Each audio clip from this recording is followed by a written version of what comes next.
The Dhamma for today is the three Akusalamūlani, the roots of unwholesomeness, or as they say in English, the root of evil. So it means these are the roots of all evil.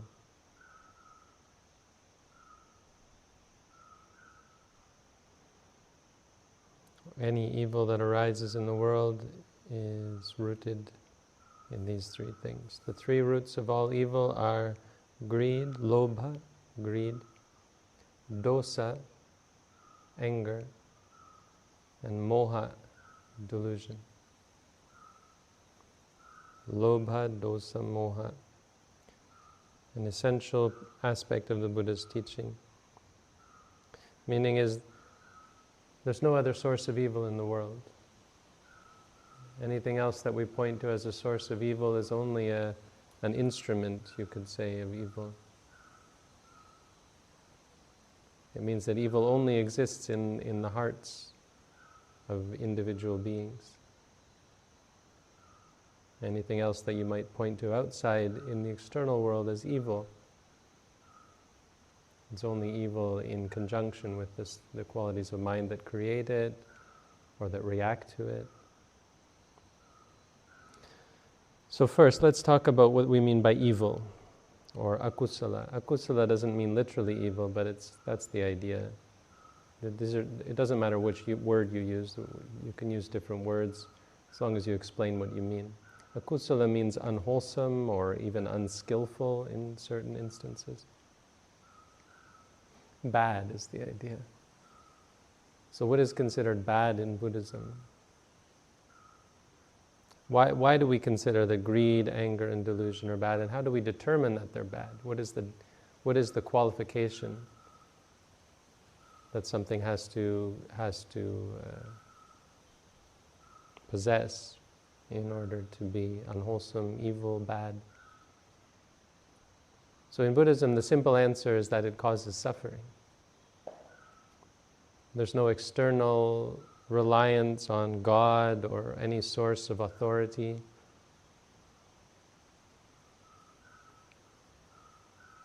There's not even anything really intrinsic to the things in the sense of being bad themselves. It's what they cause. They're bad because of what they bring. They're bad because of the effect that they have.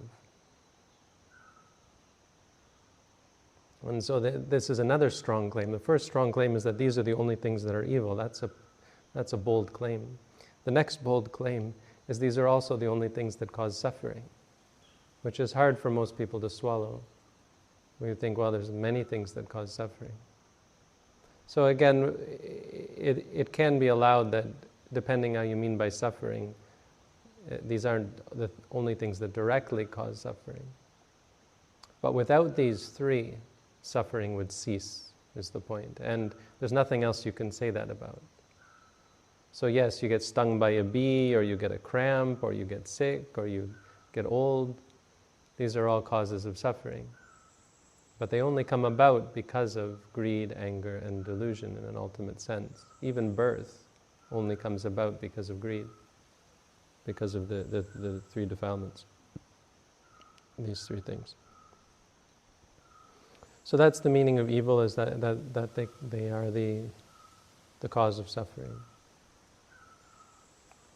We practice, one way of describing our practice is that we practice in order to see this, right? If we look at the Four Noble Truths, that's what we're learning, that greed is the cause of suffering. And I'll get into how that relates to the other two in a second. But we can say in general, these unwholesome states, these are the cause of suffering. And this is what we discovered through our practice. We start to see how greed leads to suffering, how anger leads to suffering, how delusion leads to suffering.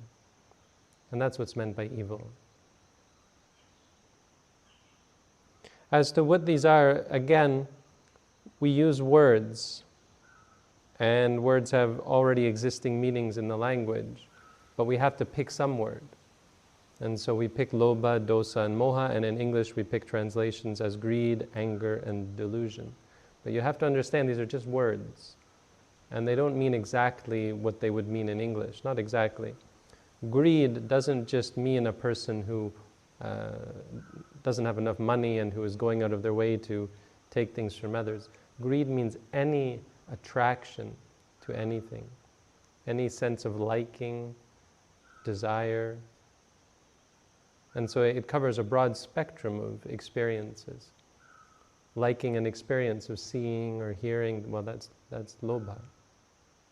Wanting something that you don't have, that's lobha. Any even little bit of wanting is what we call greed. That's just the name for it. It's in the category. So you can look at these three as categories of things. They're in fact categories of minds. So a mind is in Buddhism, a mind is a moment of experience. The mind is that moment, or that aspect of the moment of experience that experiences the experience, that is aware of the experience. And some of those moments of experience are associated with or contain in them greed. They contain in them desire. And then some contain in them anger, some contain in them delusion. Anger, as opposed to greed, is really just its opposite. It doesn't mean anger. Anger is not anger.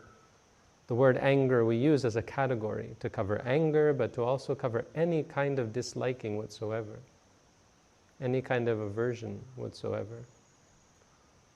You dislike the pain, it doesn't mean you're angry at the pain, but yes, in a sense it actually does. It's the same, because it's the same quality of mind. And if you study the Abhidhamma, you can see this. There's 12 different unwholesome states, and 8 of them are lobha, or greed. 2 of them are anger, and 2 of them are delusion. They're very specific moments of experience. And why there's 8, why there's 2, this is really just technical. It means because greed can have different qualities to it. Greed is an interesting one. It's worth describing. Greed is hard to overcome because it's associated either with a neutral feeling or a pleasant feeling. Remember we said greed is the cause of suffering. Greed is not suffering. You're not suffering at the moment of greed. You're usually quite happy. And you think, how could this be bad? This feels so good. It's pleasant. Greed can be associated with wrong view, the belief that it's good to have greed. It can also be dissociated from wrong view. And it can be prompted and unprompted. But if you want to learn about that, you can study the Abhidhamma. For anger is simple. It's always associated with an unpleasant feeling. And you can never have a view that this is a good thing. It can never be associated with wrong view in the same way as greed, I don't think. Anyway, it doesn't matter. And delusion, the thing about delusion is a word that means any kind of misunderstanding or misapprehension. It literally means darkness or cloudiness. Moha is like a fog, lack of clarity. But it covers, again, it's a category. It covers many different things. It covers wrong view, it covers ignorance, any kind of distorted perception of reality, distorted or incomplete. Even just not being aware of something, not seeing something clearly as it is delusion. And another thing to note is that, well, I said there are 2 distinct delusion minds. Most delusion is not those, or much of delusion is actually every single greed state of consciousness has delusion as well. You need delusion to have greed, and you need delusion to have anger. So there's delusion as a part of the mind. It means at the moment that you like something, it's because you don't see it clearly. Only because you could never see something clearly and also like it. That's the key to the Buddha's teaching. You could never see something clearly and get angry or dislike it. The clarity prevents the arising because it prevents the delusion, which allows for greed, which allows for anger. So these are what they're like. These are the explanations of what greed, anger, and delusion mean. A couple of other interesting aspects to them is how they're different in a general sense. They're different in terms of how strongly they are blamed in the world. It's just an observation that's of interest when discussing these things. And they're different in terms of how quickly they are to change, or quickly they are to disappear. How easy they are to be free from, at least momentarily. So greed is very little blamed in the world, or comparatively little blame, of little blame by people. But on the other hand, it is very slow to change.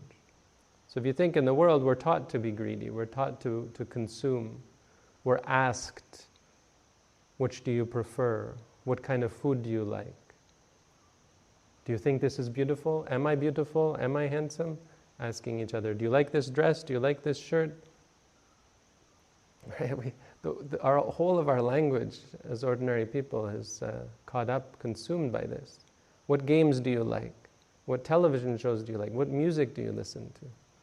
What do you like? You like. It's all about liking. Very little censure. Sure, when people are extremely greedy, of course we start to see the problem. But it's very hard to see the problem with greed. The Buddha talked a lot about the danger and how it's a very subtle and difficult thing to see, but the key is to eventually see the danger, of course, and how hard it is. He talked about how hard it is to see the danger in this quality of mind. Anger, on the other hand, is very much censured. Most people are not going to say, yeah, get angry. There are cases where people will argue that anger is good, it leads to social change, it leads to what they conceive of as good results. But generally speaking, nobody wants to be around an angry person. Boy, you're angry today. You're irritable. Of course, we don't blame people. Mostly we understand, everyone knows that in an ordinary situation, people get angry. But we still don't like it very much when people get angry. We don't even like it when we get angry. It's hard to feel good about being angry if it goes on for some time, because it's wretched. It's because anger is always associated with an unpleasant state of mind. Domanassa, the Vedanized domanassa, as opposed to the greed, where greed is associated with a pleasant mind or a neutral mind. And delusion, on the other hand, delusion is much censured and slow to change. So the other thing about anger is that it's quick to change. Greed, I didn't talk about it. Greed is slow to change, anger is quick to change. So greed, the problem is because it's not very much censured, and because we don't see the danger, it changes slowly. But anger, you're quick to see, oh, this is a problem, and do something about it. Maybe you go and find something you enjoy, or maybe you go take a walk. If you're angry at someone, you find a way because you really want it to go away. It's easier to change it. Greed can persist. If you want something, you can want it for days and days. But delusion is much censured and slow to change. So delusion is it's expressed by things like arrogance, conceit, even wrong views. If people are pushing their views on you, it can be unpleasant. But mostly we think of things like arrogance and conceit, stupidity in the sense of someone who is bullheaded or pig-headed, or however you say. Someone who is stubborn in their misunderstandings, people who stubbornly cling to their views that everyone can see are just wrong. Even when they're wrong, refusing to admit it. All of these things are based on delusion. Nobody says it's good that you're arrogant or conceited. We do sometimes say it's good to be proud, but not so much. Nobody really likes someone who is proud. We find it generally more pleasing when someone is humble. We feel threatened by other people who are proud, who are boastful, and people who cling to self and these sorts of things. People who are ignorant. Of course, it's more beautiful when someone is wise, when they have things to say that are impressive and helpful. If you go to someone for advice and they tell you something stupid, no one wants to hear that. You'd be very impressed. Oh, what you told me is really wise. That's great. Makes you appreciate that person. But if someone gives you a wrong advice, you start to look down on them. And it's also slow to change. It's hard to change your ways when you have wrong views. It's hard to get out of this delusion because it's like darkness. If you think of how could an animal become enlightened with their thick delusion? The delusion keeps them from ever even knowing that what they're doing is wrong. So same with humans. Delusion will stop you from knowing that greed is wrong, knowing that anger is wrong, knowing that delusion is wrong. You're in darkness, so even when you're arrogant, conceited, wrong view, all these things, you can't be really clearly aware of it because that's the whole thing about delusion. It's a very big challenge. The other thing we can note about these things that's worth remembering is their specific results. The specific results relate to the three states of loss. So the three states of loss are hell, the animal realms, and the ghost realms. A person with lots of greed is the cause by which beings are reborn as ghosts. If you think of the classic ghost story, it's some being that is wailing and yearning and unable to move on. Like, this is just folklore. But the interesting thing about the folklore is that wherever you go, it aligns with this idea of a hunger, a thirst. If you read the Buddhist stories, you get a clearer picture that these are beings that are driven by desire, hounded by their unfulfilled desires. So if a person is more and more greedy in this life, they will come to look like a ghost even though they're alive.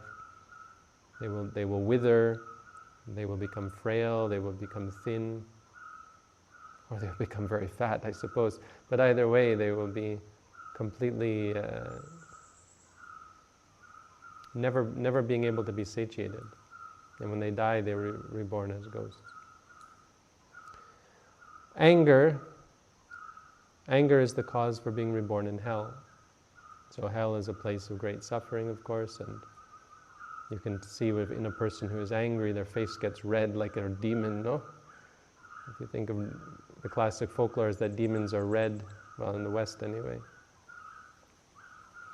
But your face gets red when you're angry, and anger is associated with pain, it's associated with suffering. Some people get so angry that their nose bleeds, they get angry that there's even apparently such anger that you vomit blood, or blood comes out of your mouth, just with such intense hatred. It burns up your organs even inside. And when a person dies with great anger, they're born in hell. And of course, a person who is consumed by great delusion is the cause for being reborn as an animal. So, a person who is completely in the dark, unwilling, uninterested in cultivating clarity, without any highness of mind, this clouded state of mind that they indulge in. People who consume alcohol, drugs, people who take marijuana just to get stoned, and you think, well, what's the problem with that? You're just stoned. Yeah, you're stoned like an animal. You're going to be reborn as a stoned being, a being with very little clarity. Dogs look like they're stoned all the time, or animals. There's very little clarity in the animal realm. We consider them, as humans in general, we consider them to be inferior, and I think that's reasonable because they have an extreme lack of any kind of clarity of mind, wisdom, anything like that.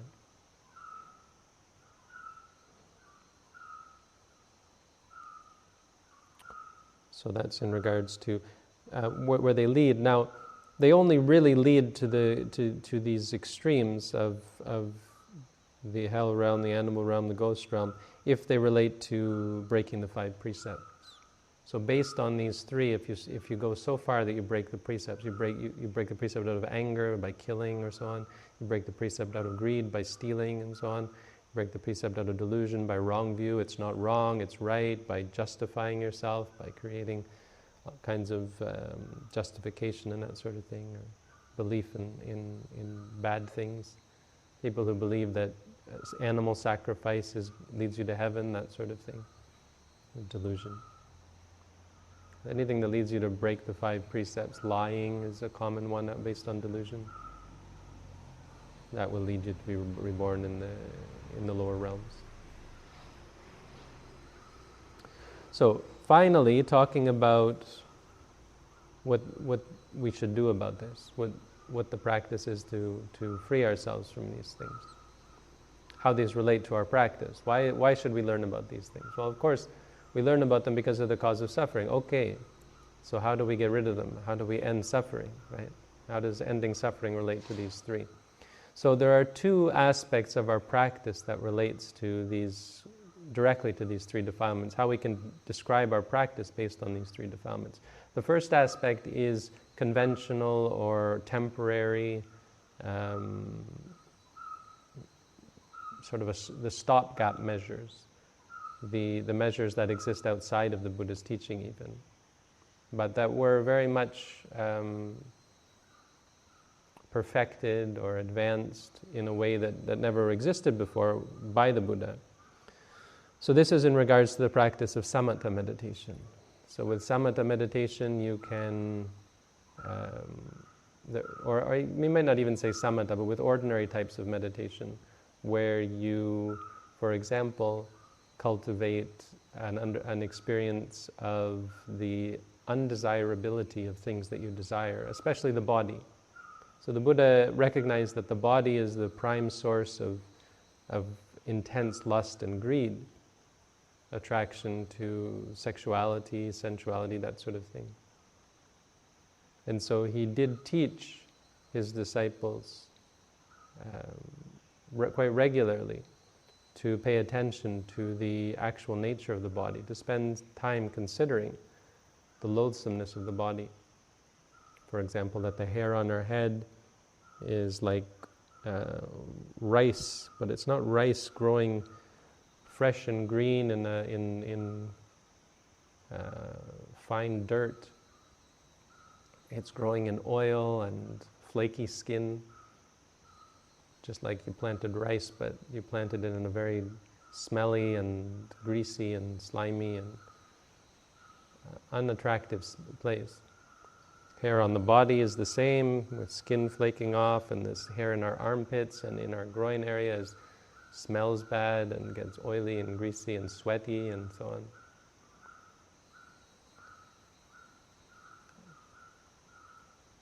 Our teeth, we like them. We think teeth are very beautiful, except when they're real. If you make them perfect, like the perfect smile, then of course you can whiten them and so on.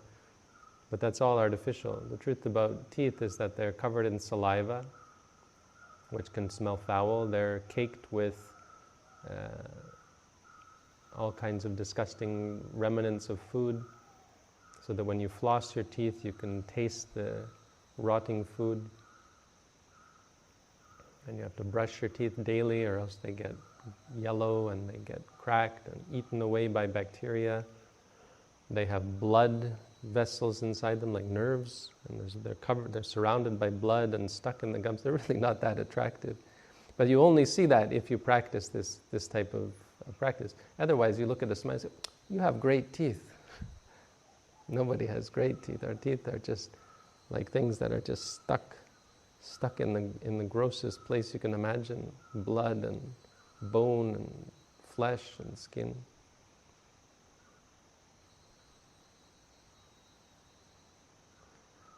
Nakha,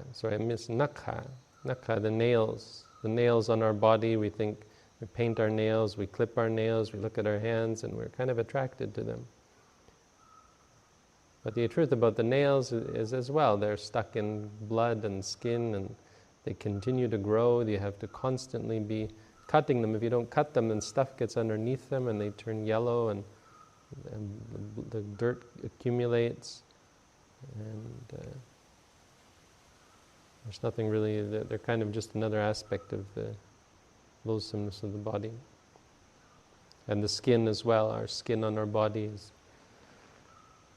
Something that we try to make as beautiful as possible. We try to avoid the fact that it is quite unpleasant. Skin smells bad, skin flakes, and it gets oily and greasy and sweaty. It's like a big bag of loathsomeness. We're like a big skin bag, a walking, talking bag of skin. Bag made of skin not full of great treasures. This skin bag is not full of gems and jewels and gold and silver. It's full of blood or urine and feces and all these kinds of things that are actually kind of disgusting.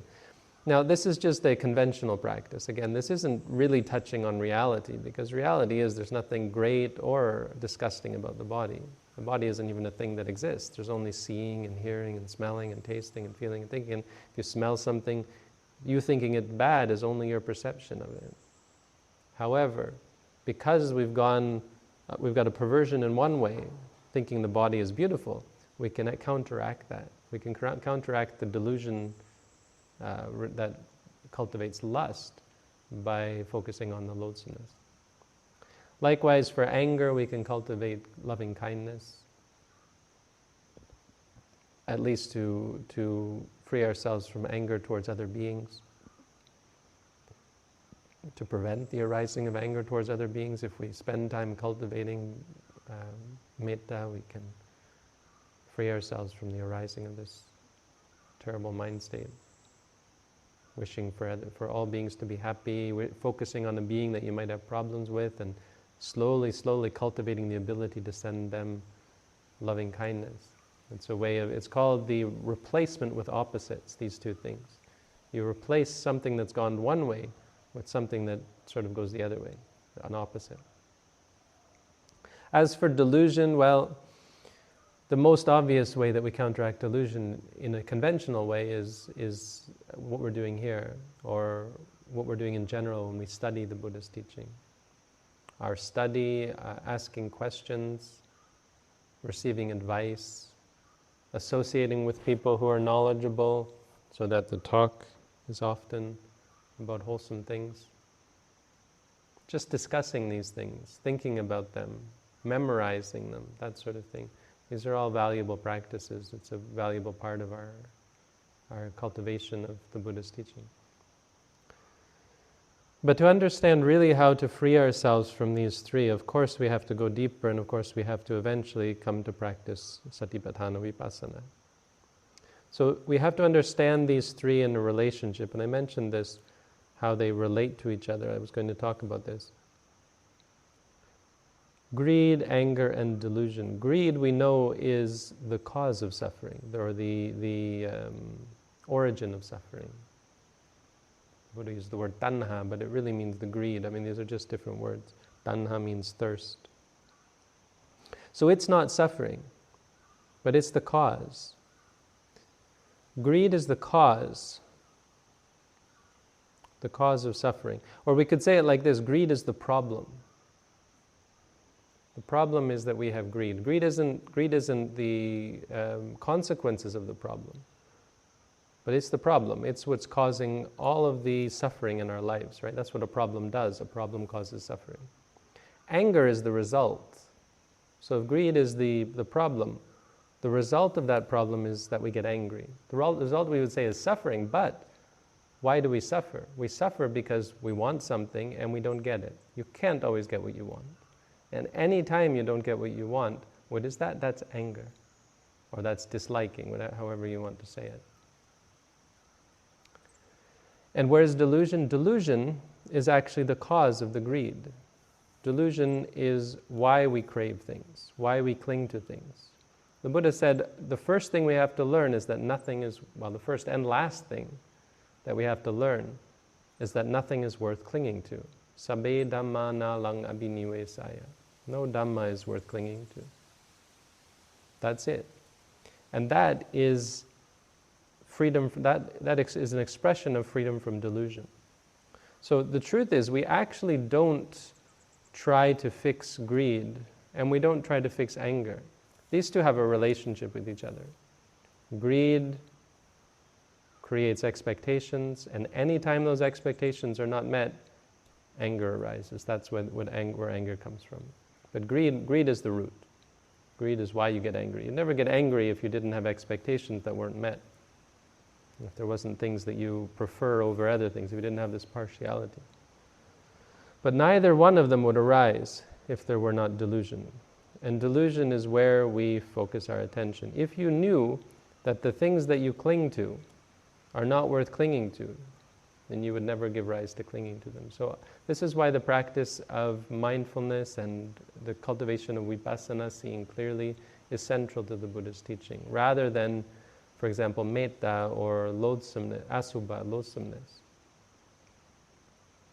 When we see clearly, when we see things as they are, seeing clearly isn't something mysterious. It just means literally seeing the experiences for what they are. As the Buddha said, let seeing just be seeing, let hearing just be hearing, let feeling just be feeling. This is the literal, the quote, explicit teaching of the Buddha, dite ditamatang bhavisati. Seeing will just be seeing. You have to train yourself this way. Seeing will just be seeing, hearing will just be hearing, feeling will just be feeling, thinking will just be thinking. When you cultivate in this way, this is clarity, and this is the absence of delusion. It's very simple. It's not some mysterious or complicated or deep esoteric teaching. The cultivation of that clarity, even just here and now in the present moment. Seeing is just seeing, hearing is just hearing, feeling is just feeling. When you see like that, at that moment there is no delusion. And because there is no delusion, there can be no arising of greed or anger.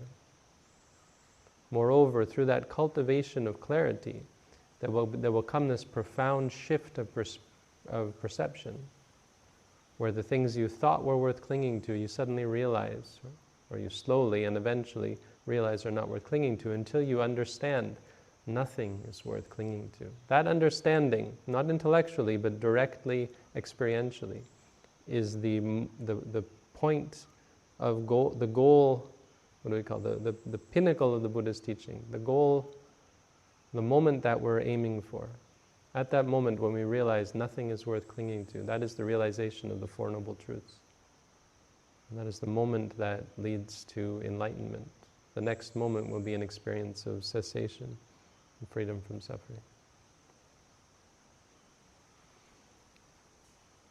So, these are the three Akusalamūlani.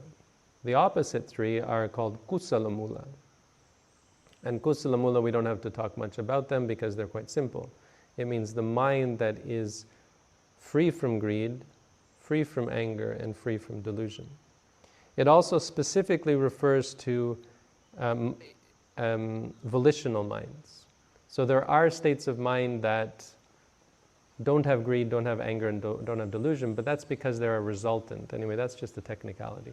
The point is, when you intentionally act, you can intentionally act with greed, anger, and delusion, or any number of those three, or you can act without those three. So this is the description of what it means to cultivate a wholesome mind, is when it's free from these three and you have a volitional tendency. So, for example, when you practice mindfulness, every moment that you practice mindfulness is a moment of wholesomeness. The clarity of mind frees you from greed and anger, and so that mind is free from all three of this. So it's called the Kusalamūlani. Non-greed, non-anger, and non-delusion. But anyway, greed, anger, and delusion are the root of all evil. This is an essential part of the Buddha's teaching, something that should be at the tip of our tongues when we talk about the Buddha's teaching. Another thing that it's important for us to know, important for us to keep in our minds. That's the Dhamma for today.